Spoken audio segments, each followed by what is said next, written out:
I guess it's under okay, so everyone's I'm here to give you guys a movie review, which is basically the movie. The starring in the movie is known as Tom Cruise, who plays the voice actor, not the voice actor, but plays the actor as Jack in the movie called Legend. In the movie called Legend. So this is basically not my first time ever seeing this film. I've seen this film basically a couple of times. It's a really good action and romance fantasy kind of basically movie that I haven't seen for so long. And judging by looking at Tom Cruise, just the way the long hair that he has and stuff like that, I was quite impressed because like how young he used to be back then and stuff like that. Playing in this movie and playing in this movie. I don't think Legend was basically one of the best movies that I think Tom Cruise ever been in. I think there's multiple different films that he did really great and stuff like that. I want to say this, but I think this movie was very good, but I really do not believe that the acting was. And I'm not saying it's off or anything like that, but I believe the acting was just a little just a little bit because even though Tom Cruise, basically this is basically his start to doing movie business. I don't know if this is his first movie he's ever played in or something like that. I really do not think so. I really do not think so. I don't think Tom Cruise has ever directed this movie because I know there's other different movies that he probably directed, basically, back in the past and stuff like that. Basically, that. So, what is the movie Legend is basically really is all about? So, Legend is really all about is basically two. Would you have a male protagonist and you also have a female protagonist known as basically as Jack, who's the main male protagonist, basically in the movie, and then you also have the female protagonist. Her name is Mia Man, I do believe that's her name or something like that. And then you also have this guy who is Tim Curry.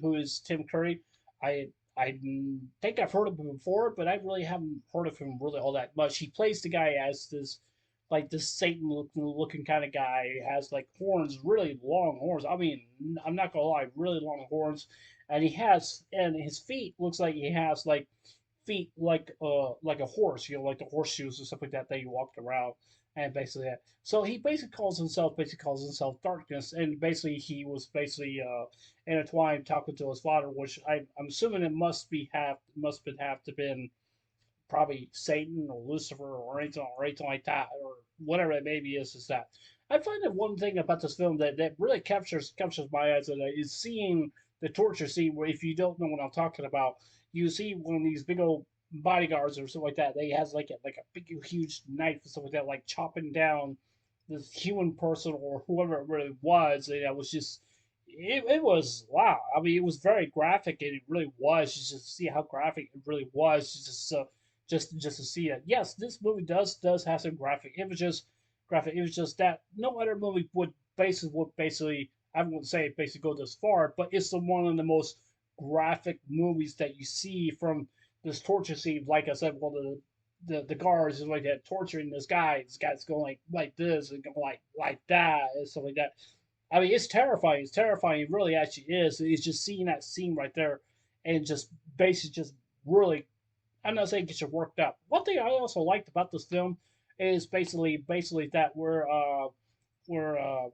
Darkness he was sitting in his chair. He has long fingernails, black fingernails. I do believe he does. He's dressed in red. That kind of looks like the kind of like the guy you basically would call him basically as Satan or darkness, whatever you want to call him, or angel of light, or whatever you want to basically want to call him. And he says he's been banished by his own kind. So I'm assuming it is based in the biblical of the Bible, where he used to be the most well known angel basically in the world and stuff like that, the most beautiful angel in the world until he fell and God punished him with basically stuff like that and stuff like that. I don't think that has to do with that kind of storyline, basically, but I do know that it doesn't really fall into the realm basically up to the movie or to the biblical basis of the Bible or anything like that. I really do not know. But all I know is that's basically what it was. Basically, I don't think it was what really was told in the Bible, like what happened to him. Like he was the most high angel of them all, the most beautiful angel of them all and stuff like that. And I kind of like the glare. I think it's called glare or something like that. I don't know. It's kind of glow in the dark like makeup that he has, and you can see his eyes like were like green. You can see his fingernails were like green also as well too. And because I kind of like those highlights, is basically what they show basically into the movie.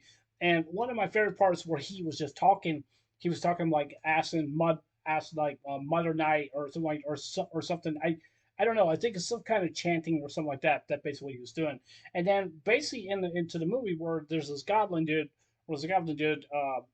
long fingernails. The makeup looks like it's almost look like he's real. I'm not joking. I'm not lying. He looks like he's almost like he's like real.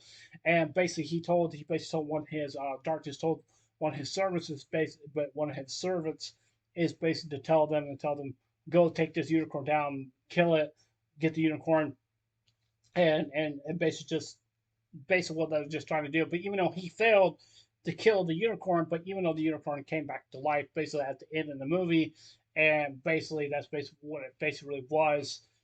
Basically, really was. You just see him. He has the unicorn basically in his hand. He uses power like multiple different times and just like make himself like look like he's very powerful with the unicorn and stuff like that. But the reason why Darkness wants the unicorn to be dead because he wants complete control over his powers, the basis that basically what he needs and stuff like that. But even though basically with the princess, what some people would probably say they should never mess with the unicorn in the first place. I don't think that she really did any harm to the unicorn. I don't think she really did or anything like that. She really didn't really do anything really much, just to basically like, oh yeah, she's going to get away because what she's doing.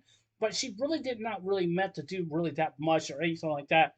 And sometimes Jack kind of accused her, or some of the others probably accused her because poison the unicorn or something that basically killed the unicorn. But even though the unicorn did came back to life and stuff like that, came back to life. But even though that she committed a sin, but basically what she did, but it was basically prohibit her to any other creatures bases out there to not to mess with the unicorn because if they were to mess with the unicorn, that's kind of like messing up the cycle of life, basically as what it basically as it seems to be. But you have to remember, darkness want both of the unicorns, both of the unicorns to be gone and to be dead, so he can have his reign of power to be far much more strong than any other being that basically is basically out there. One thing I like about the basic going to darkness's layers and stuff like that, like I said before, the torture scene it's very graphic. It really is. It's very graphic. It's definitely not like you see blood or anything like that, but as you just see something that it's just something that you normally don't that sorry, hold on a second, guys. That's something that you normally don't even see. I like the layer that the atmosphere. It kind of looks like it's kind of like you're entering like hell itself, and so that's what it kind of feels like. You see all this fire all around it or all around the areas. It's just kind of like wow, oh my goodness, this is basically what hell looks like. I don't think so. I really don't think so. But I kind of like the fact basically where she basically being under the influence basically of the darkness also well too because darkness says that I can influence all mortals and mankind to my will means that he has the power to basically do that. That's kind of like saying like Satan has the power to basically do that because just to commit people to the sin or stuff like that or whatever it may be is and stuff like that. And like I said, I don't want to get too biblical or anything like that in basically into the movie. I think Tom Cruise did really such a great job basically his acting, but I think the acting was just kind of a little sloppy, not really all that much, but it is a good film. But I want to give this film a 9 out of 10 because I think it's just basically as good. I like Tim Curry playing as Darkness or whoever you want to call him, Satan or Angel of Darkness, whatever it is. Maybe those his names are.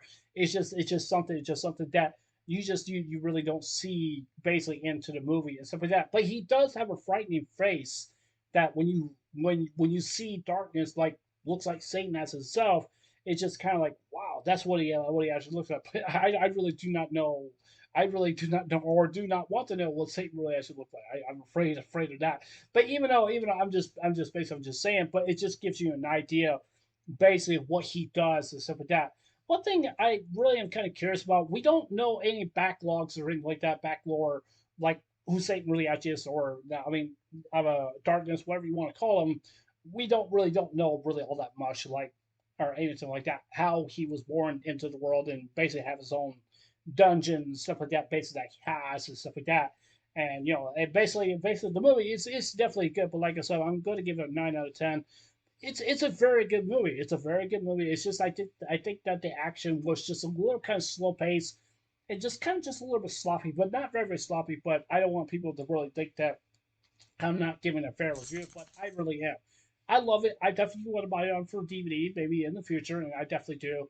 And it's definitely enjoyable. But yeah, anyways, that's it for this movie review. Tell me what you guys think. You guys like this movie? You guys don't like this movie? Was this movie good? Was this movie bad?